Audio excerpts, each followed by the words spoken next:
Hello and welcome to the 42nd episode of the Pirate Rugby Pod. We've got a jam-packed show coming up today, covering the final round of the URC, an analysis of an eventful few days of Welsh rugby, and a look at the latest broadcasting news, plus much more. You can check us out on TikTok as well, where we upload short-form content all the time, plus our Substack, where you can get long-read articles every Sunday. We're just re-pushing our deep dive into rugby kit deals. So we've had a couple of guests on lately that like to talk about rugby jerseys. If you'd like to understand more about how those kit deals are signed and maybe some of the risks that people take in trying to make a profit out of those deals, it's a two-part series. Part one went up on Sunday and part two will go up this Sunday. So make sure you check it out. Link is in the Linktree link in the description box below. And if you sign up for free, you'll get every single piece of content that we ever release emailed direct to you, including Enda's Rugby TV guide and the accompanying newsletter to the Friday Breakfast Show, which is our mini podcast, 15 minutes that we put out on Friday. Probably the most positive feedback on anything that we put out is the Friday Breakfast Show, so you can't afford to miss it. No guest this week, so it's Rugby Moments of the Week, just between me and Enda. And a reminder that the Rugby Moment of the Week is sponsored by Manscaped. So everybody, this is our last week of our current affiliation with Manscaped. So just want to say huge thanks to them for supporting us and for sending the stash that me and Enda really loved. If you would like to support the show, and if you would like to show brands that they should be supporting the Pirate Rugby podcast, then hop on Manscaped's website and buy literally the cheapest thing and use the code PIRATE20, PIRATE20, all capital letters. And that shows the brand that we are shifting things, and then they will come to us in the future with more offers, hopefully. So thank you, Manscaped, and thank you, everybody, for helping us out. Okay, I'm going to switch it up this week, mate, and do your moment of the week first. Right, my moment of the week this week is short and sweet, and it's just a special shout out to the Leinster royalty that I met after the Connacht game. So to cut a long story short, I was meant to go to Leinster beat Connacht, be in the RDS for the first time ever. There was an issue with the car, so we won't get into that one, but basically couldn't make the game, but I did make it to the pub across the road.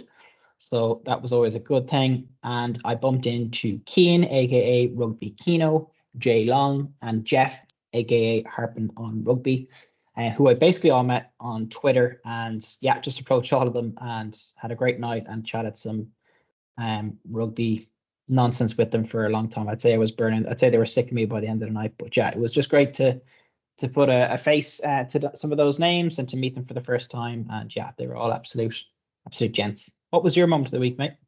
That's class. I saw the pictures. It looked awesome. So I was at Judgement Day, which is something that we'll talk about a bit later, in Cardiff.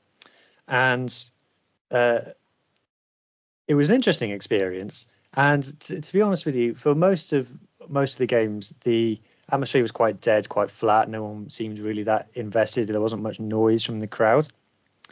And then in the second half of the second game, Cardiff versus Ospreys, Ospreys were kind of in front, but Cardiff started fighting back, and it all became a bit loose, a bit intense.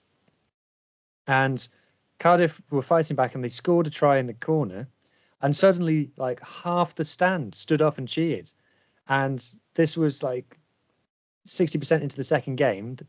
There hadn't been basically any cheering so far. So me and Jamie from the Rap Pod and James from the Rap Pod, who I was with, we were all like, where's all these Blues fans come from all of a sudden? Because they weren't there. Like, even during the game, Cardiff had scored tries before that in the game, and they hadn't been cheering. They were just sitting there, just like watching it in. But this particular try, suddenly all these Cardiff Blues fans came out of nowhere and like, yeah, like, wow, okay. Don't know whether that was all the Scarlets fans getting in on the action or something. I have no idea, but just a bizarre moment. And we met a couple of guys, like we met Yestin outside as well, who's also from the Ospreys pod. And the first thing he said to us was like, where did all those Cardiff fans come from in the second half? A bizarre experience, and we'll get into it a bit more later anyway. So let's just talk about some listeners' moments of the week. So Scarlets Field Pod says the Scarlets' incredible 2-game unbeaten run to end the season. Really sensational scenes. Poor Relations says URC CEO agreeing to come on the Pirate Rugby Pod. Hasn't happened yet, but we're speaking it into existence, guys. That's what's happening here. Leslie says her moment of the week was that she found a topless pic of Wathain Naithalevu on her phone that she didn't know she had. So congrats, Leslie. I'm sure that made your day. Our friend Rian Lowe said, finding out that Jared Payne was Scarlett's defence coach, Scarlett's attack coach, and Scarlett's skills coach all at the same time. Yep, welcome to Scarlettsdom, Rian. Big shout out to Rian as well for featuring in our Lions mini documentary that we put out on Saturday. Really elevated the video to a whole new level. And Rian, if you're listening, I will invite you on this one day, mate. We will have you on the show. It's my fault for not inviting you yet. So the day is coming. So keep your calendar on Tuesday nights free. And then finally, Maz says, Mathieu Reynal at the end of Toulouse versus La Rochelle. Have you seen this? I was watching the game live. I have no idea what I wish we could have heard what he said to the players. Yeah. So did you see it? Yeah, I saw this. So what basically happened was Toulouse are unbeaten at home in like 2 years. La Rochelle were winning in the 77th minute. Toulouse score a try and the points go level, 31s each. And then there's a big attack at the end from Toulouse. They're trying to win the game. The clock is in something like the 84th minute, 83rd minute. They kick the ball dead. The ball goes dead somehow or another. But then there's like 2 TMO checks. There's a TMO check for like a high shot, and then there's a TMO check for a block. And this is all like well into extra time. And Mathieu Reynals, the referee, was looking into it, and by the end of it, he was just basically like, lads, we've all had a great night. let's just end it there." And he's got Thomas Ramos and Gregory Audrey, the respective captains of the 2 teams at the time, just like looking at him like, jouer, like play on. And he's like, no. They have to remember that in like French time, it was like 11 o'clock on a Sunday night at this point. And he was like, lads, let's just go. Let's just leave it and move on. So it was just comedy gold. I'm glad Maz reminded me of that, because that would have been my moment of the week as well. So looping back to something that Poor Relations related to URC CEO. So you had a fun thing happen today, Enda. You were at a media roundtable for the URC with Martin. Tell us about that. I was indeed, and it was brilliant. It was a roundtable session, mainly just with questions directed towards Martin and I, who's the CEO of the URC. Really insightful, to be honest, and credit to both Martin and the URC for making the event happen. So what did we learn? Well, there were some absolute nuggets coming out of this, to be honest, but it might take a while to get through everything. But starting off with just the viewing figures, he was very open, and something we've discussed previously on the pod about if a league is doing well and viewing figures are up and attendances are up, they're going to tell you about it. They're going to talk about it. So he was very happy to get straight into some really positive figures. So he mentioned basically, compared to URC 1, which is the first season of the URC compared to the current season, viewing figures are up 49%. He mentioned that viewing figures in the UK and Ireland are up 24%. Attendances are up 67% compared to the inaugural season of the URC to the current one. Also really important as well, he said social media interactions are increasing. And a really interesting point that he made was that in terms of YouTube views, at present, the URC has the 4th highest viewership globally. And that covers both union and league, and that figure also includes the NRL, which is absolutely huge, which we all know. So I thought that was a really, really interesting insight to how good. Sorry, what else does that include? Sorry, so it's NRL. Is that like Super Rugby? So in terms of rugby content, he said rugby content. So you're talking about rugby union or rugby league content. What the URC puts out is the 4th highest globally. Wow. So that's a pretty impressive figure, particularly when you factor in as well that the URC don't stream any games live, right, like that. Like it's primarily just highlights and good clips and things like that. So I thought that was really, really positive. Obviously, something that they're proud of, and I think they should be. He also briefly mentioned that the URC is now being shown in Italy on Sky Italia or Sky Italy, whatever you want to call it, and viewing figures are very strong. He didn't get into details, but I thought it was interesting that he did point it out, because again, that's a pay TV provider in Italy, obviously. So to see figures increase on that is very positive. And I got to ask him a question at the end, and he also did confirm that the BBC, specifically BBC Northern Ireland, has extended its broadcast agreement with the URC for another season. So initially it was a 3-year deal. It sounds as though they always had the option to tag on another year, but he did confirm that. So basically all of the big contracts are up after one more season. So you've got the Premier Sports deal, the RTE, TG Car, BBC, S4C, all those big broadcasters, their deals are up. And of course, Supersport in South Africa, they're all up at the end of next season.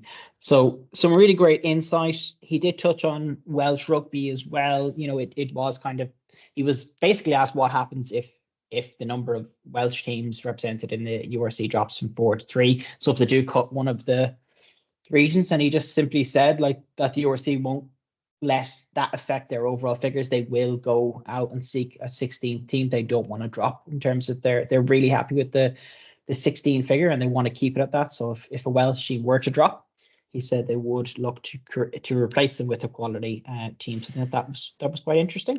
Yeah, well, we know that Black Lion are lobbying to get let in. If anybody wants to know our top 4 contenders for new teams to the URC, we did a video on that. So if you're watching on YouTube, jump onto our homepage and then go to the playlist. And if you go on the mini docs playlist, there's one in there, 4 teams that would be good additions to the URC, and you can find that. So I think probably the most interesting stat that came out of that chat, because I saw a few journalists tweeting about it, is the one about social media interactions, because that shows just how much people are talking about the URC. And if people playing Pirate Rugby Podcast Bingo, Huw relating things to Formula One, when F1 went huge, the social media discourse about the sport was what people were talking about. And now, of course, Formula One's in a different place and the social media is down. And that also was something a big talking point. So kind of what do you have a kind of a view on what kind of a tangible impact that kind of will have?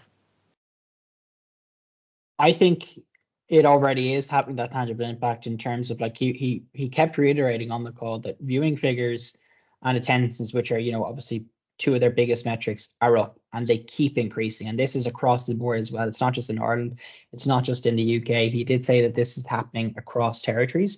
So I think that was really positive. So it's already having that effect. And I do think, and I'll get onto this when I briefly mention another point that he raised, it is going to have a tangible effect on the next broadcast cycle, which again, as I mentioned, is up at the end of next season. So I think it's going to put the URC in a really strong place when they're trying to renegotiate their new deal, particularly when you look at the Prem. Obviously, we've discussed it numerous times in this pod. Their latest 2-year deal with TNT is down on previous figures. And that previous, you know, that existing deal was down on the one before that. So, you know, I think for me, one tangible effect is definitely going to be on broadcast rights. They are going to get another strong deal. Look, it mightn't see huge growth, but I think they will definitely see growth.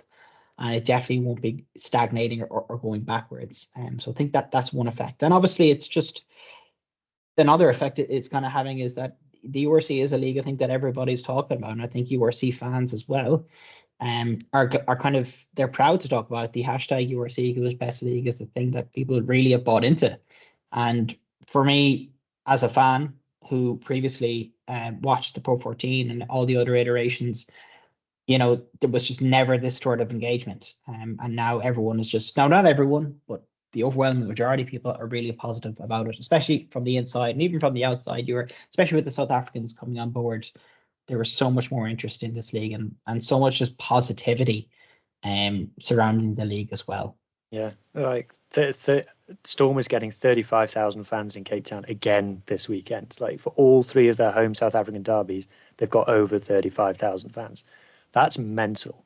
Like, yes, yeah. The likes of Leinster can draw unbelievable crowds like they did at Croker, and the big French teams can put on huge showcase events.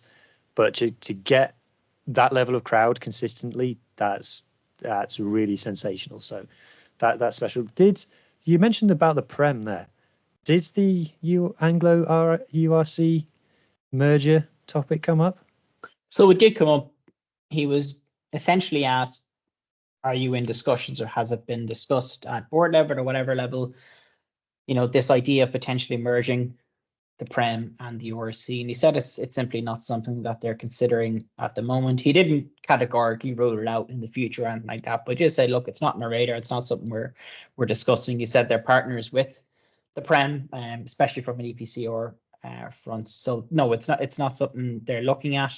A lot of people probably won't be happy to hear that. But when you look at the metrics and how positive he was, now obviously he's the CEO.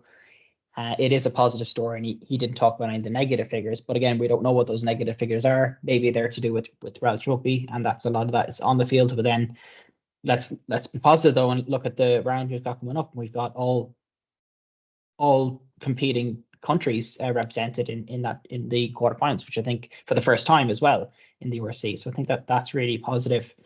So yeah, he didn't say it. He basically said it's not something they're discussing at the moment. So I think that's interesting.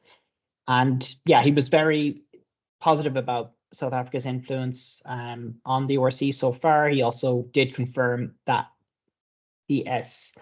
South Africa Rugby Union will become full shareholders in the EPCR next June. He said there is a pathway there that they're on, and there is no reason to believe they won't become full partners by this time next year. So I think that's great news from a South African perspective as well. And he also made a really interesting point on the availability of international players. You know, a constant criticism we hear, I think, of the URC is that there are too many games or too many rounds where there are simply not enough international players on show. But really interestingly, he said from his perspective, you know, international players missing games doesn't and hasn't resulted in lower attendances or lower viewing figures. So he pointed to round 11 this season, which was held during the Six Nations and was the highest viewed round this season. So that's when all of your Six Nations players wouldn't have been available, yet there is the interest there. So I think what we need, and again, like this is something a narrative I think that we just need to maybe explore a bit more, maybe on a later pod. Like just because the best players aren't playing doesn't actually mean that necessarily that those viewing figures aren't there and that people don't care. And I think that's simply not true. And again, I've discussed this in previous pods, but like people get frustrated with Leinster put out their second or third team. And I'm like, I think it's exciting to see some of those players, up and coming players, play a competitive game. And if you're Leinster, you can bloody well do it. So I thought that was fascinating, and he said that was much different now compared, like he said in the Pro 14 days and previously, that wasn't always the case. And so he did point that the figures wouldn't have been so positive previously. So I think that just shows this. So that's probably a combination of things. But for me, I thought that was fascinating. So it's not. So from his perspective, he's not too concerned about it. No, and obviously they have done scheduling things where there are less games on now. Like there are no games on during the international windows and things like that. But you still have players obviously resting and whatnot. But I thought that was very, very positive. And the one thing I want to finish on as well, before I take up the entire pod, he did also mention in terms of the next cycle, the next broadcast cycle, that the existing broadcasters, like he's never seen more interest from broadcasters in the league. So I think that's really important, especially when you talk, when you discuss free-to-air players like TG Carr. Everything you hear about TG Carr and their rugby coverage is positive. But he said that's across the board from all broadcasters. They've all really bought into it. They're really positive about the URC. And he did say that that new players have showed an interest in broadcasting the URC. So that would be from the 2025 to 2026 season onwards. So there is interest, he's saying already.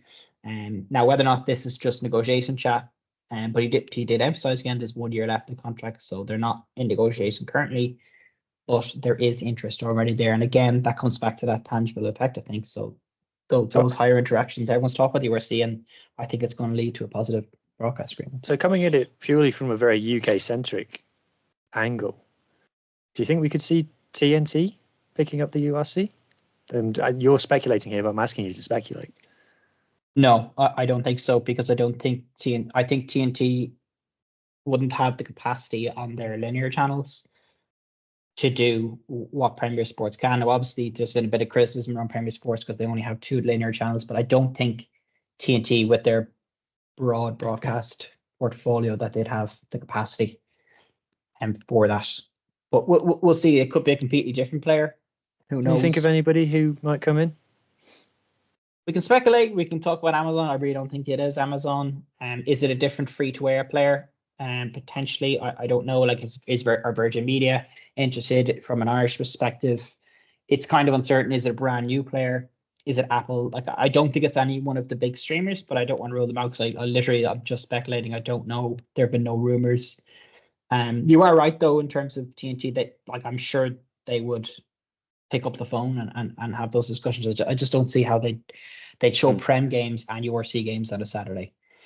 We'll wait and see. But yeah, interesting that he mentioned that there are new players interested in picking up the rights. It's a funny one from a UK market because the biggest part of the UK market is England, and England is the one that isn't in the URC. So I think probably that's always going to be the one, frustratingly, for the Welsh, Scottish, and Northern Ireland fans, that is slightly fractured, unfortunately, which is a shame. But great for the Republic of Ireland viewers and for the South African viewers in particular, and for the Italian viewers. Benetton, another sellout this weekend, just gone. They're extending their ground, as we've spoken about in the past, because they're selling out more often than not these days. So cool. That's really interesting. I've got to get involved in these media roundtables. I feel like I'm the only one not going.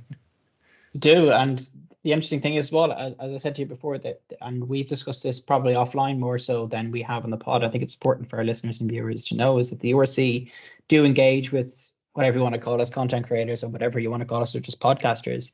They do want to engage. And yeah, like, so I think that for me has been, like, they knew well when they invited me to that, or when I requested an invitation, I should say, to that media roundtable today. They knew that I'm not a full-blown journalist for any of the big newspapers or online outlets. They knew I'm a broadcaster and that I have a social media presence. So I thought that was, fair play to the URC for involving us. And again, that's why their social media interactions are up.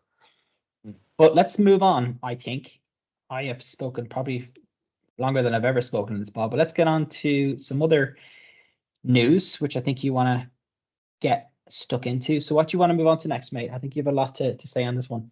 Shall I tell you about my day in Cardiff? Do. For Judgement Day. So Judgement Day, for those who don't know or are new to the URC, is the annual Welsh doubleheader that we normally hold at the Principality Stadium, aka the Millennium Stadium in the centre of Cardiff, and it's two back-to-back games. So it's one derby between two of the teams, normally Ospreys and Cardiff, and then a second derby between normally Dragons and Scarlets. And this season it wasn't played at the main stadium; it was played at Cardiff City Stadium, which is where Cardiff football team plays, and it's slightly outside the city centre. So I went to that, and I love going to rugby matches. Every time I go to a rugby match, I think I need to do this more, because it is just as if not more enjoyable in the grounds than on TV, which you can't say for every sport. But this is probably the least fun experience I've had at a rugby game, and there are several reasons for that. So reason number one, parking. So I got to the ground. Just to be clear, it's like a 2.25 hour drive for me, which I know anyone in Australia is listening to, like, oh, it's like to the shops. No, in 2.25 hours in the UK is like basically might as well be on Mars. And it was, I pulled up to the parking car park, and there's a parking attendant in a high vis, and I'm like, can I park in this car park? And he goes, well, you can if you want, but it's 15 quid. This is a guy who works for the car park. I'm like, right, okay. I'm like, I'm checking the time, like, oh, I can't be, yeah, all right, fine, I'll park it. He's like, cash only. Now, I went to Gloucester a few weeks ago, and the Rotary Club was offering parking for the rugby match, and there was a little old lady running the car park. She had a card reader, and she was taking payment on card. This bloke who was running this car park was like, 15 quid stone cold cash, or you're not getting in. And I was like, funnily enough, in 2024, I don't carry 15 quid cash on me these days. So I was like, right, I don't have that cash. He was like, well, you'll have to go to Asda to get some out. I'm like, and the place around the stadium, gridlocked, like completely, cars not moving, nothing happening.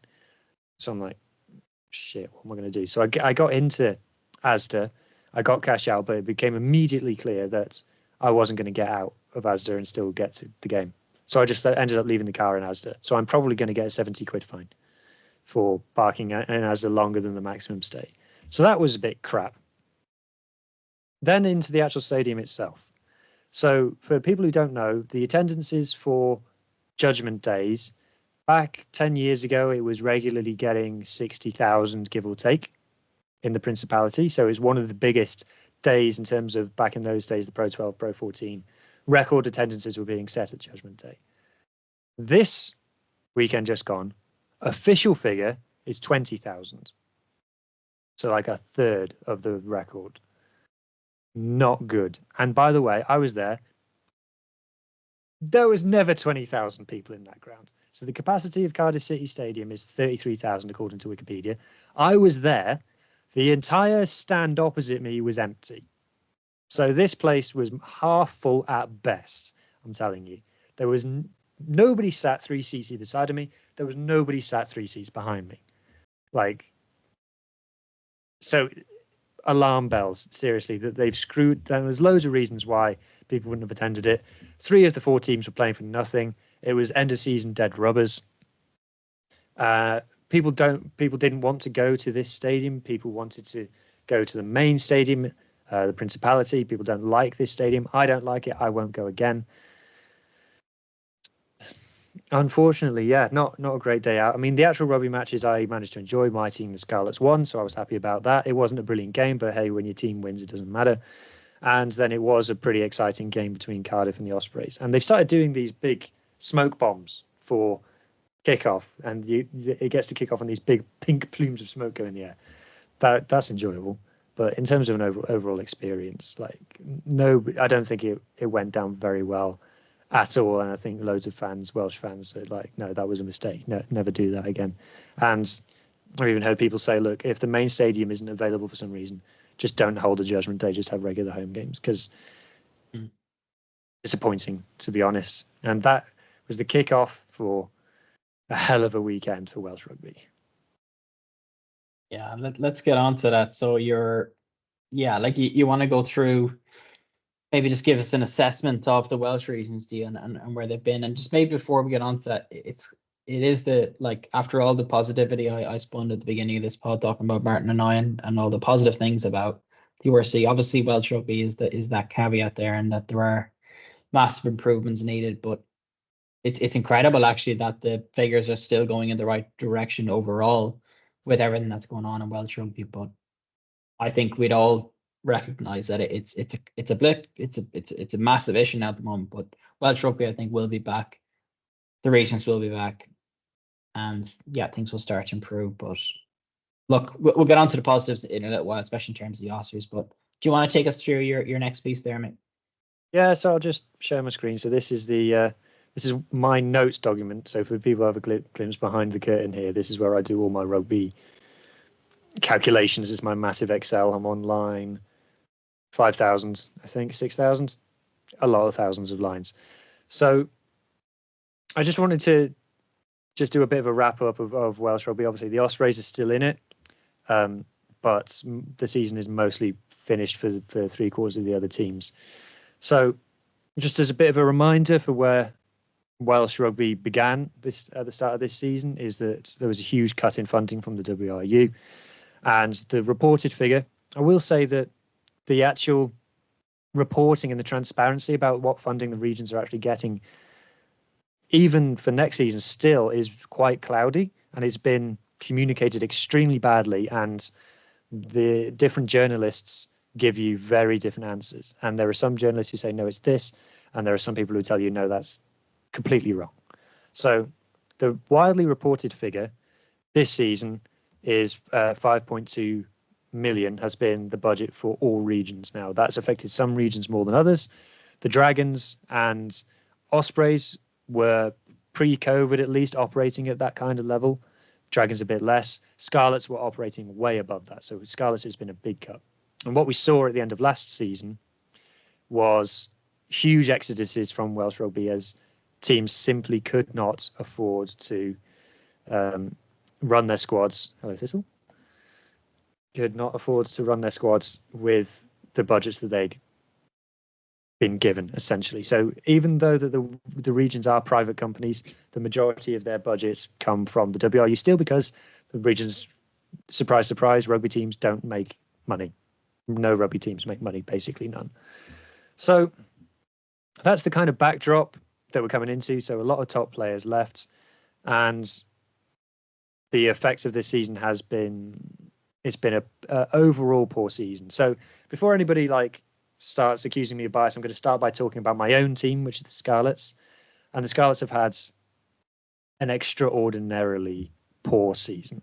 So I could talk you through the stats, but I don't think the stats would do justice to the what we've actually witnessed on the pitch. Now, it did turn around in the second half of the season, and we started to look at least more organised, and you could see what we were trying to do on the rugby pitch. But the first half of the season, particularly culminating in the defeat to Black Lion in the Challenge Cup at home, very, very poor. And so I just did a bit of a look back at the winning records of the regions in terms of win percentage in previous seasons. Now, I did win percentage rather than league position because if you go back 3 seasons, we're back in the Pro 14 era, which had conferences. So that all gets a bit complicated. But if you go off win percentage, over the last 5 seasons, Scarlets have had 67% win rate, 50% win rate, 44% win rate, 33% win rate, and then this season, 28% win rate. And that's just in the league, not Europe.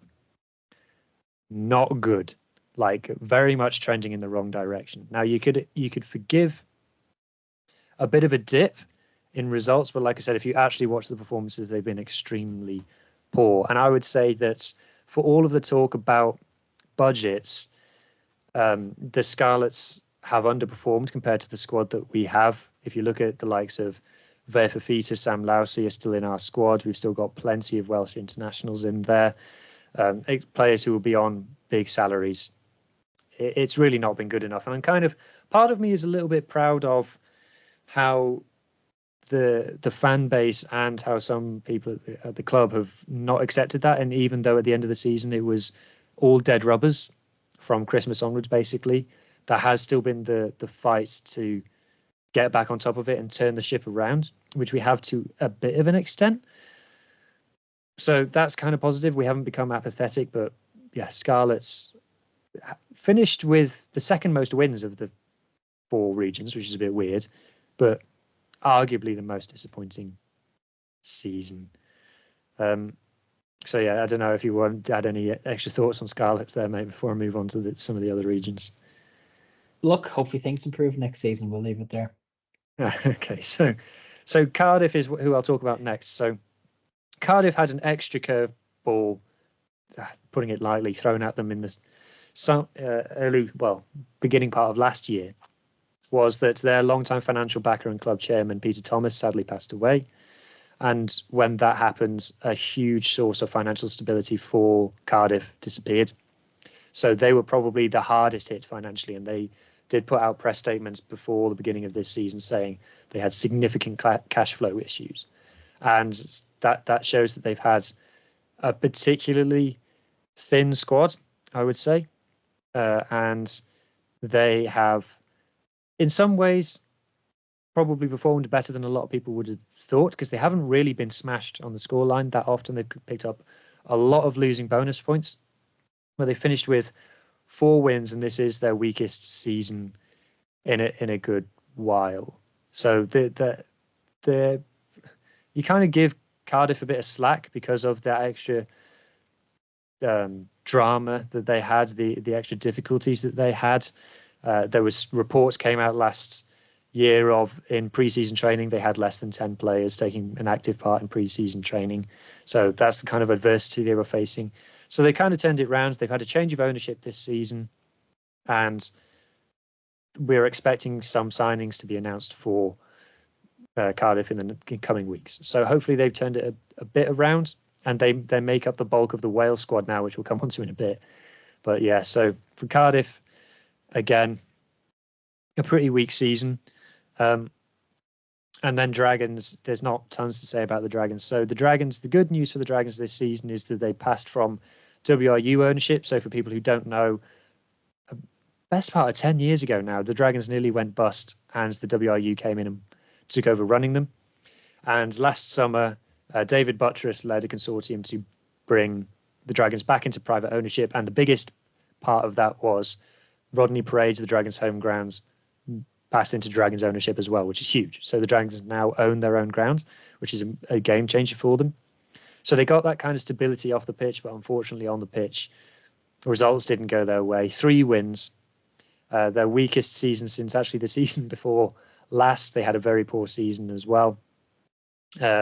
Probably you'd say that for the Dragons, the off the pitch, getting things right has been the priority this season. Like this season, they haven't had a defence coach employed at the region. There just wasn't one. So that kind of tells you about the difficulties they've had. So unfortunately, they finished Welsh region lowest down again. Jamie from RAP shared a stat that Dragons have finished bottom Welsh region 16 out of 21 years of their existence. Not great. Kind of my stat for the Dragons is that when there were 10 teams in the predecessor to the URC, Dragons finished 9th. When there were 12 teams, they finished 11th. When there were 14 teams, they finished 13th. And now there are 16 teams, they finished 15th. Unfortunately, second bottom seems to be the Dragons' destination every season. So it's getting to the point where something has to change. And the people at the top of the Dragons are making a lot of noises about how they're changing things off the pitch to make significant changes. So fingers crossed for that. And then the Ospreys. So the Ospreys are in the playoffs. There was a stat that went around that they only had a 2% chance of making it, but I never really bought into that because the results that they needed to go their way on the final day, I didn't think were particularly unlikely personally. So I disagree with the numbers there, but there you go. So Ospreys get into 8th. They finish top Welsh region. I think Toby Booth has really nailed it this season. I think he's got an identity into that squad. So the Ospreys had a few big levers, like Alwyn Jones, for example, probably the biggest left at the end of last season. But in kind of a funny way, I think their squad got better in terms of there was a better balance. Their squad was very top heavy last season, and now it's much more even. In my opinion, it's the strongest squad of any of the Welsh regions, and I think that's borne out in the results. And Toby Booth, like I said, has got an identity into that team. He's clearly the most experienced head coach at any of the regions, and that's paid dividends. And he's got them all singing off the same hymn sheet. They know what they do, and they follow it through. And yeah, so hats off to Toby Booth for the job he's done. Just in terms of Ospreys compared to previous seasons, though, so they actually won 10 league games season before last. Last season, they only won 5 games, and that was actually, in my opinion, a really big underperforming seasons for the Ospreys. Like I said, I think their squad was badly imbalanced. So now they're kind of back to where they were, but this time that they've managed to garner enough points to get into that top 8. Unfortunately, it doesn't bring Champions Cup qualification unless they go on and win the league. But they have managed to replicate the form. And then the season prior to that, the last ever Pro 14 season, they got a 50% win rate in that as well. So interesting, just a bit of a tidbit for people is that, yes, the Ospreys are the first team since the Scarlets in the 17-18 season to get into the playoffs. But in the Pro 14 seasons that were affected by COVID and foreshortened by COVID, both the Scarlets and the Ospreys would have gotten into the playoffs had they run normally, but they just didn't in the final 2 seasons of the Pro 14. So that's why it's been so long since a Welsh team has been in there. So yeah, so that's kind of the summation of the Welsh team's season so far. So there's a couple of myths kind of a bit going around, and I do think that the budget thing this season has become a bit of a get out of jail free card for coaches on occasions where the teams have put on a particularly bad performance and they've gone, oh well, it's budgets. And for me, particularly the Scarlets should be doing better than they have been, even taking into account the budget situation. But yeah, just from your point of view, mate, I've spoken a lot there. What's your, on the outside looking in, what have you made of the Welsh regions in the URC this season on the pitch? It's been very tough, but I have to say, for the first time probably in my life I've been getting behind Welsh regions in some of their games, especially when, like, maybe not up against Irish opposition, but particularly when they were playing in European competitions.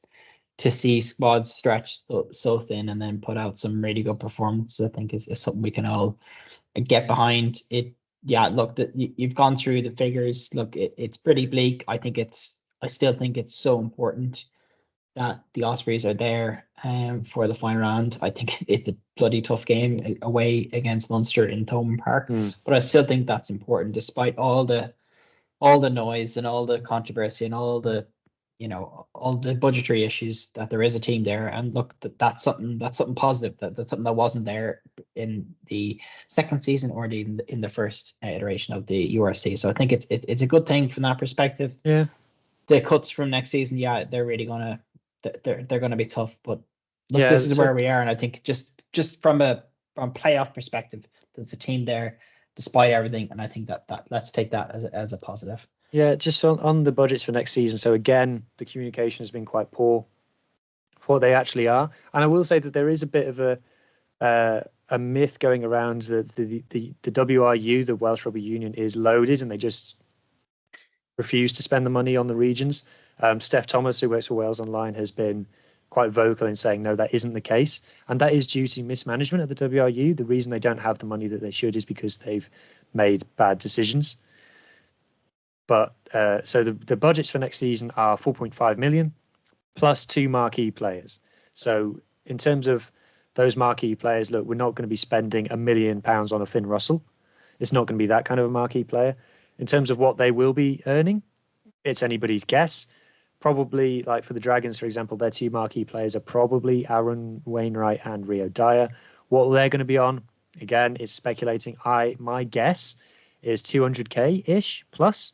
So I would imagine that the actual money that the regions will be spending on playing wages will be between 4.9 to 5 million, is my guess, when you include those marquee players, which is circa half of what the Irish will be spending and circa half of what French teams will be spending over in the top 14, and significantly less than what the English are spending, because the English are going to a higher salary cap, and they also get allowances for 1 marquee player plus grants for academies and things, and the RFU is looking to subsidise England internationals and things. So it's not very much money, basically. I will say that the Ospreys haven't been hit too bad in terms of leavers. So the Ospreys have lost 5 players this season.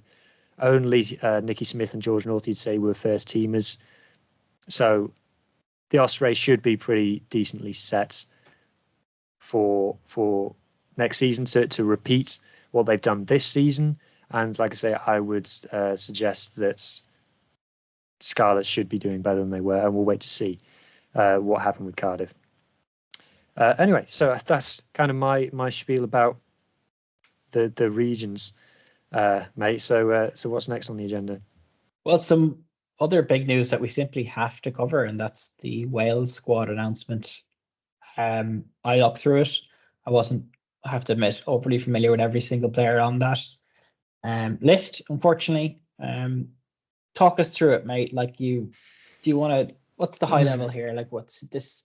I've heard a lot of negative things. Can you give a positive spin on things, or is it just reality, or what's your take?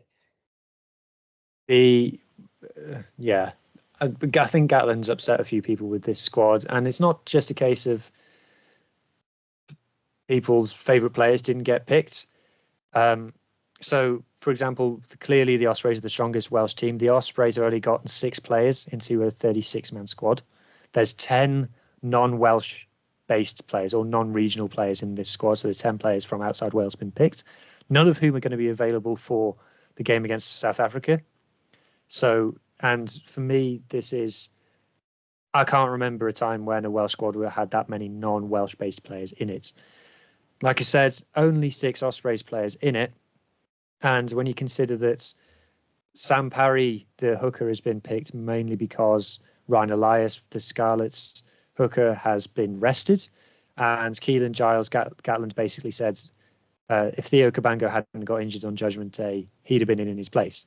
So it's kind of like there would have been even fewer Ospreys. So Ospreys could have potentially supplied the fewest players to this squad if injuries had gone and rested had gone a different way, which blows a lot of people's mind.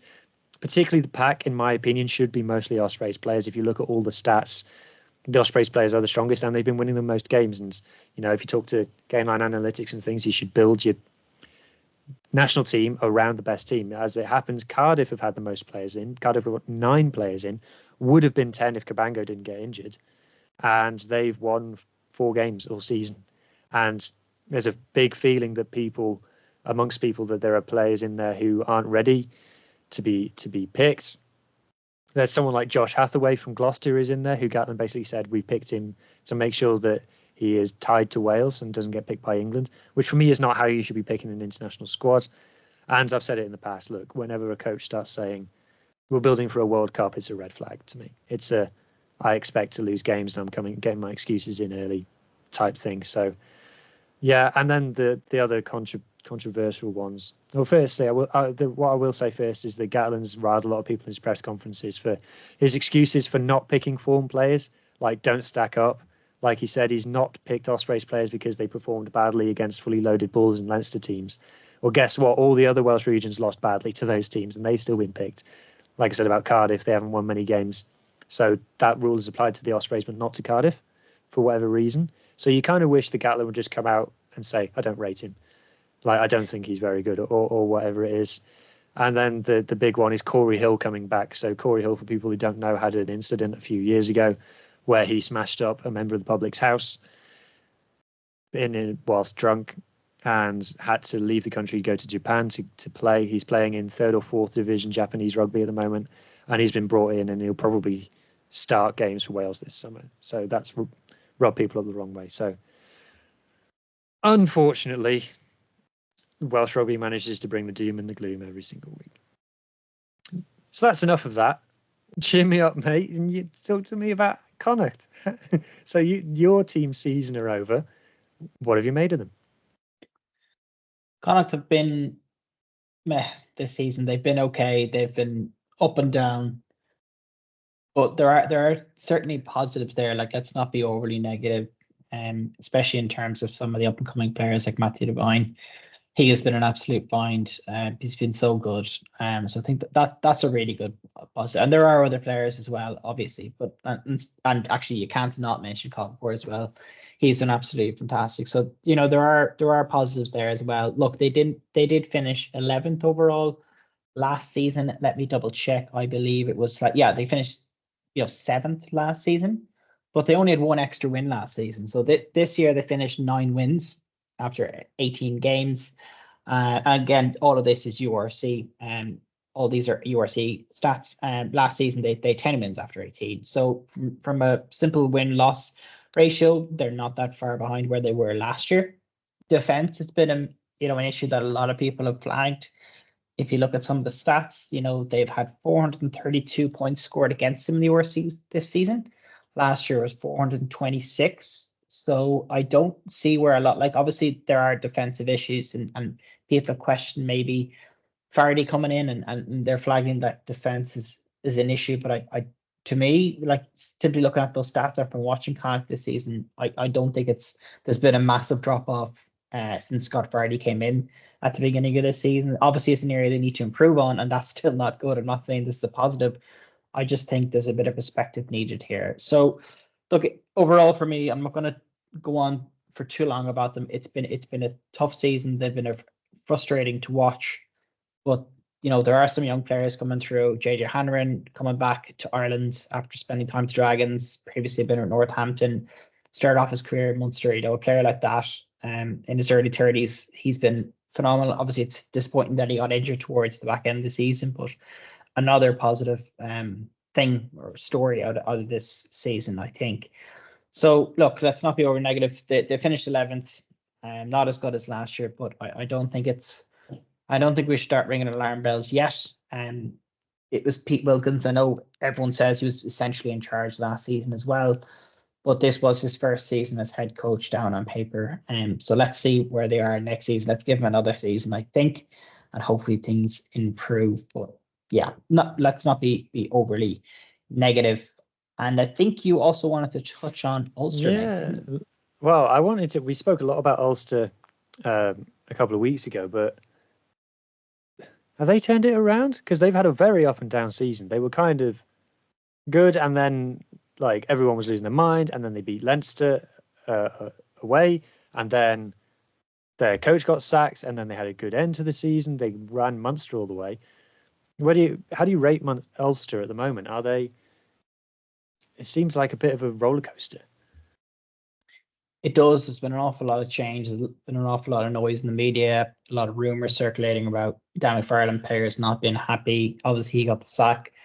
Then Richie Murphy came in initially just on an interim basis, and obviously he's been made permanent within the last couple of weeks. And I think that has brought, a good degree of stability. I think that was a smart move, confirming it even before the season ended, because I think part of this kind of resurgence of Ulster Rugby towards the latter half of the season has been from that appointment and just from confirming it. And you can tell that the players and you read this all the time about playing groups, and when there's a new coach in, you want to impress them.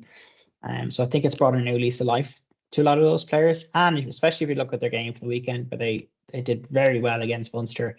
A lot of those players were young as well. And I think the criticism as well under Dan McFarland was that a lot of these young guys didn't get an opportunity. So I think that's definitely a positive from especially this part of the season. It's just been, given him having the confidence, Richie, in backing some of those young players. And I think in turn as well, a lot of the players, be it, young or old, are buying into the system and buying into his appointment. So I think definitely a positive thing. And look, it'll be exciting to see how they do. I don't think that for me, they won't go all the way. But let's see if they can get through the quarters. It's a bit of a big ask. It's a big ask. But stranger things have happened, I think. Well, they beat Leinster twice already this season. So Leinster. Well, on that. So for you, here's the big question. Here's the $100 million, $40 million, however much it is, private jet question. Munster finished top of the league, right? And Leinster have finished third in the end. 3 points behind, but they've won the same number of games. Who is the top province in Ireland right now? Who's number one? For me, it's an easy one. It's Leinster. A lot of our listeners and viewers will hate me saying that, but for me, they are the reason they haven't finished top of the log in the URC is because they did put out weakened sides. Look, they made that decision. A lot of us are critical, rightly so, I think, of that. I think if they were to put out their first team, they would have finished higher. Like that. That's just reality. Unfortunately for a lot of other people, that they won't like to hear that, but I think they were in the European Cup final. Yes, they lost, but they lost. They came within 6 inches of a kick going over to win it. I don't think. Look, it's easy to say. Yeah, look on paper, looking at the table, Munster are a better side. But for me, Leinster still have it in them, and once they've got their first team out there, I think they're pretty unstoppable. And you'd imagine. I think that was a pretty good reaction from Leinster. From this past weekend, it was frustrating from a Connacht perspective, seeing it looked like the Connacht lads were potentially on the plane already. Certainly that their minds seem to be, but Leinster, that's a good reaction, I think, and that's a really positive reaction to a really tough result in the final. So, yeah, Leinster for me, Munster, Ulster, and Connacht. We put it to the people on Twitter, and 250 people voted on our poll, and 63% of people said that Munster were the best province. 33% said Leinster, and 3% of people said they didn't know. Yeah. So, and if you look at silverware, I know we're talking about this season, but last season, who finished the season with silverware, and that was Munster. So I can get where, and there's a lot of noise and positive stuff coming out about Munster. I think for good reason too. And look, they sold 10,000 tickets within the first 48 hours for the quarterfinal. Another positive for URC. Yeah, well, I think maybe our poll may have been hijacked slightly by Munster fans. Maybe. Right. So that comes to the end of our URC chat, mate. So should we do a bit of rugby around the world? There's not much of it left at the moment. There isn't. So let's start off with the Southern Hemisphere and Super Rugby. So the playoffs have been finalised. We've got the Hurricanes, the Blues, the Brumbies, Chiefs, Reds, Highlanders, the Drua, which I think is brilliant, and the Melbourne Rebels. That's something we kind of have to touch on, don't we? It's really disappointing to hear that they're not going to be participating in Super Rugby Pacific next season. It sounds like Rugby Australia have just rejected their proposals to save the club or whatnot.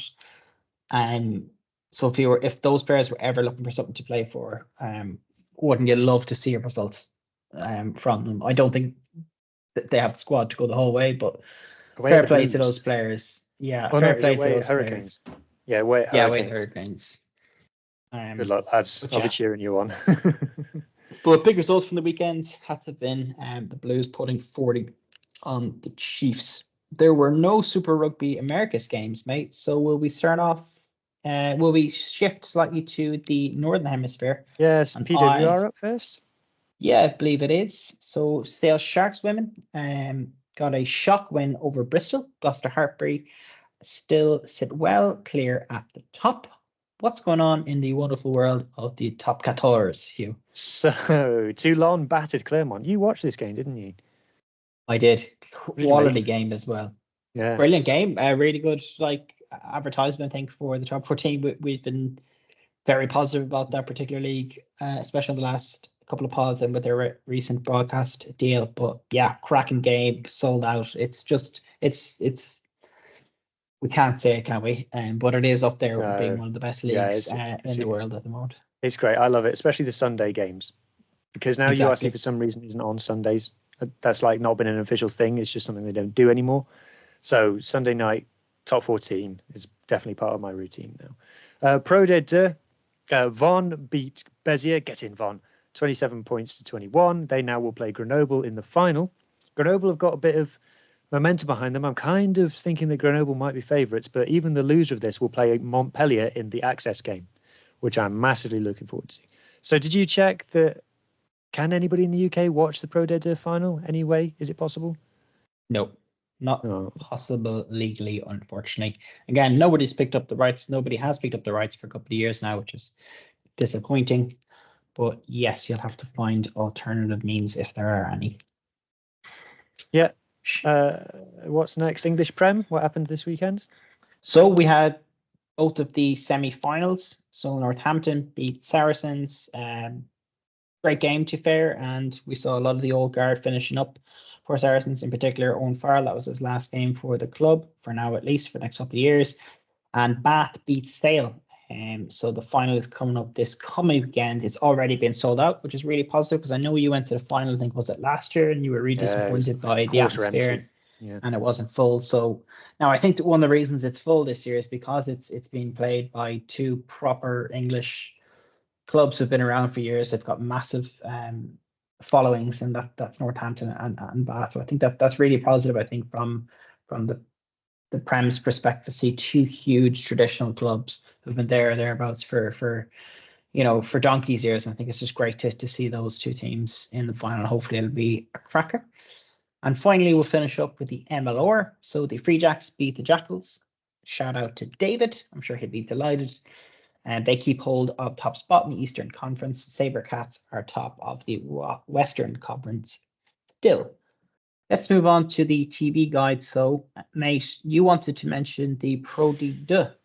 Yeah, so the Pro D2, the semi-final that Vaughan played, no, it was the Grenoble game, I think, 300,000 viewers. So give people an idea of how big that is. It's absolutely massive. Like that's up there with your average viewership for big games in a lot of the top leagues. So that they're right up there in terms of figures. Like that is, I couldn't believe that stat. And again, like I believe that game was on pay TV television as well. I don't think it was free coverage of that game. Yeah, Canal Plus. Yeah, so I think that's even more impressive. So people are obviously signed up, primarily for the top 14, but they're tuning into the Pro D2 as well. And with viewing figures like that, I think that just shows you how popular that league is, and one of the reasons why they've increased their broadcast deal. Yeah, incredible figures. Speaking of signing up, it was a bit of confusion last week. As England's friendly against Japan this summer, it was reported that it was going to be picked up by Sky, but that's not what's happened in the end, is it?